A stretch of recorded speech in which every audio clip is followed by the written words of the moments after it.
Welcome back to Window on Wall Street, a program that shares information about delayed food sensitivities.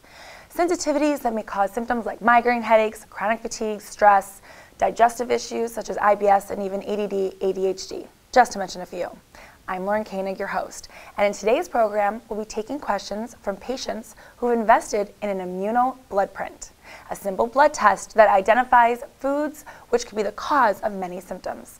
My guest today is Jeffrey Zavik, author of the very popular book, Toxic Food Syndrome, and the founder of Immuno Laboratories, the world's most respected source for accurate delayed food allergy test results.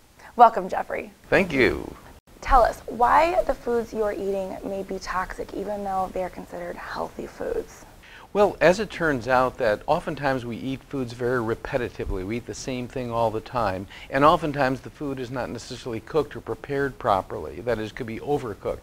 One thing or another leads to causing a reaction to what might be otherwise a perfectly healthy food. Now, is it true the more you eat something, the more likely you are to gain a sensitivity to it? It is certainly possible, especially if it's not been cooked very well, like it's been deeply fried, and if you eat it very regularly. And unfortunately, that's often the case. We in the American diet oftentimes eat the same things over and over again, and not perhaps the healthiest form of that food. So you take something like a beautiful apple, that's great, but a caramel-coated apple, with all the sugar and everything is a whole different thing, and so on and so forth. We tend to eat potato chips instead of whole potatoes and so on. Now, is it also true to say that the more you eat something, the more likely you are to be allergic to it? It is possible. It is certainly possible, but it's not always the case. Just that, yes, it's often suspect, and it's not unusual when we do a blood print for someone to say, oh my goodness, those are some of the things they eat all the time. Now let's take a call. Hi, I'm Kim from Charleston, South Carolina, and I just took that immuno blood print, and I'm really challenged here because I am a party animal, and I just love to go out with my friends and have lunch. I can't wait to have the snacks at the parties and happy hours. Any ideas for me? Well, we can't eliminate partying, that's for sure. And I think it would be unrealistic to think that someone just doesn't have fun anymore because they have to adhere to some strict diet. So it's going to happen. We shouldn't necessarily, especially in the first 90 days of our program, ideally you adhere to it as closely as possible.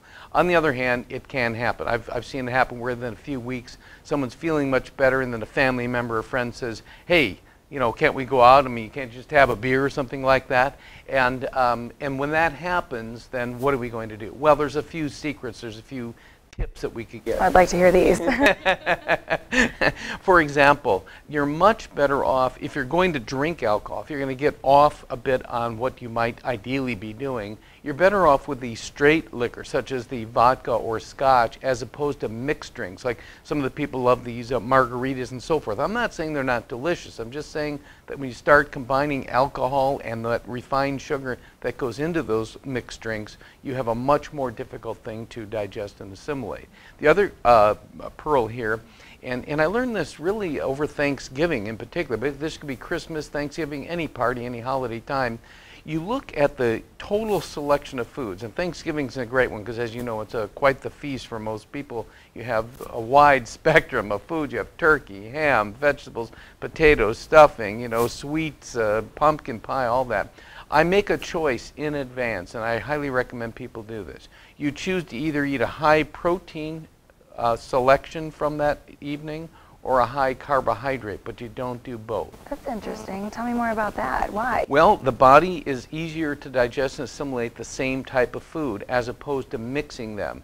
It takes longer to digest and assimilate a protein than it would to digest and assimilate a carbohydrate. So generally speaking, combining them makes it more taxing, more bloating on the system. So I find that, and many people will find this as well, if you just make a choice and go, okay, I'm going to have a lot of turkey and ham, as an example, or I'm just going to stay with the vegetables, the cooked vegetables and the potatoes and the salad and so forth, and not get heavily into the protein. That will be one way to weather some of the parties and the impact it may have. The other thing that's happened over time is I'm actually known in one of the carry-out restaurants, the delivery restaurants, they call me No Salt Jeffrey. And the reason is that I noticed that they were making delicious fish and delicious chickens and great meals, but they were taking some kind of a bucket and they were going like this and putting all kinds of salt and seasoning. And I realized that's what was upsetting my digestion because the food was fresh and beautiful. So I just said, you know what, do me a favor, just don't put that stuff on it. And now when I call in, I just say, this is No Salt Jeffrey. And it's just fun for them, fun for me, but they keep the seasoning off and I just digest and assimilate the food beautifully. That's great. Now, I'm going to a party tonight. Now, can you give me a few tips on what I can do to pretty much stay out of trouble when it comes to my digestion and what I choose and the reaction that I might have in 2 or 3 days? Right. So first of all, I go on record saying, you know, it's always best for the first 90 days to follow the program carefully and not get off it. But the real world is the real world. And so when you go there, one of the things doing is if you're going to drink a pure alcohol drink such as the scotch or vodka's triple distilled type thing, as opposed to a mixed drink which has all kinds of sugar and colorings and other things in them. Second thing is if the night's going on a while, alternate that drink with water. So you're going to be happy because alcohol is dehydrating. So now you're going to have water as well every other time. And you can have that in a glass that looks like a drink so you don't feel like you're being antisocial or anything like that. Now, I noticed that after doing a little bit of research, I'm a vodka drinker and I have a lot of allergies as well. And I noticed that certain types of vodkas, you know, are either distilled with corn or potato or rye, because I have a very big wheat allergy. And there's only 4 or 5 vodkas out there that can fit my diet.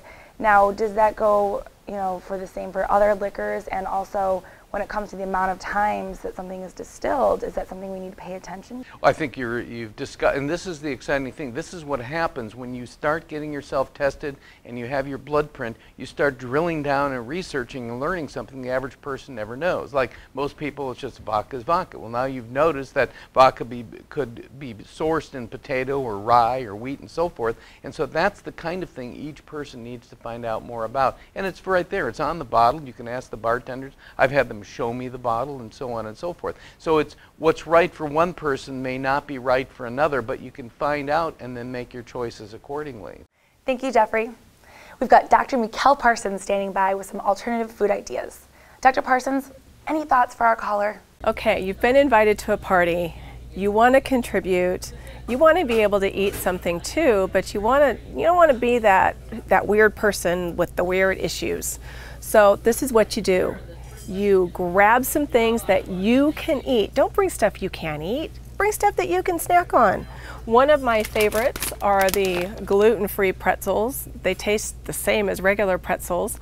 You can do this. You can maybe grab some rice chips and you've got some wonderful salsa. Throw it in a bowl. No one will know the difference. Trust me, they're going to want your food. If you have kids and they're going to a party, then you can get these cheese sticks or the cheddar sticks here. They've got Parmesan garlic. So there are some other unhealthy gluten-free foods for you and your kids. So don't think that you can't go out and socialize if you have sensitivities. Don't let that stop you. Bring your own stuff and you'll be surprised at how people are going to be gathering around what you have because it's actually going to look better than what they're eating. Thanks, Dr. Parsons, and to you, Jeffrey Zavik.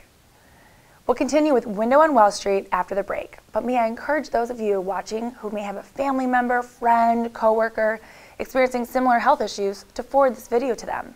And if you haven't had your immunoblood please learn more and get yourself tested. I did. Remember, there's a hidden link between what you eat and how you feel. I'm Lauren Koenig, and we'll be right back.